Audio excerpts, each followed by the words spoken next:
In today's video, I'm going to teach you how to insert symbols in Excel. Sometimes, when you're working in Excel, you need more than just letters and numbers. Maybe you want to add a check mark to show something is complete, a degree symbol for temperature, a copyright or trademark sign, or a special math symbol. Excel has all of these built in. You just need to know where to find them and how to insert them properly. That's exactly what we're going to walk through together. Go ahead and open your Excel workbook and navigate to the sheet where you'd like to add a symbol. First, click on the cell where you want the symbol to appear. This is important because Excel will insert the symbol exactly where your cursor is. If you forget this step, your symbol might end up in a different cell than you intended. With the cell selected, look toward the top of Excel and go to the Insert tab on the ribbon. The Insert tab is where you add extra elements to your spreadsheet, like charts, images, and in this case, symbols.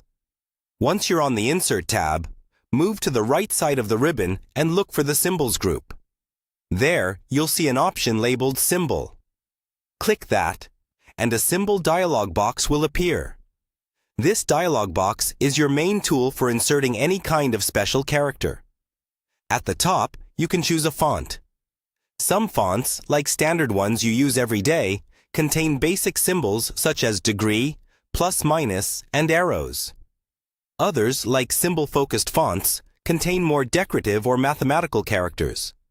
If you're not sure where to start, leave the font set to something common, and just explore. In the middle of the window, you'll see a grid of characters. You can scroll through this list to find the symbol you need. For example, you might scroll until you see a check mark, a bullet, or various currency symbols. When you click on one, you'll see a larger preview. Take a second to confirm you've got the right symbol, especially if there are similar-looking options. Once you've found the symbol you want, click it to highlight it. Then click the Insert button at the bottom of the dialog box. Excel will place that symbol into the selected cell. If you want to add several symbols in a row, you can keep clicking different symbols and pressing Insert before closing the window. When you're done, click Close on the symbol dialog box. You can now copy, paste, or format that cell just like any other cell in Excel.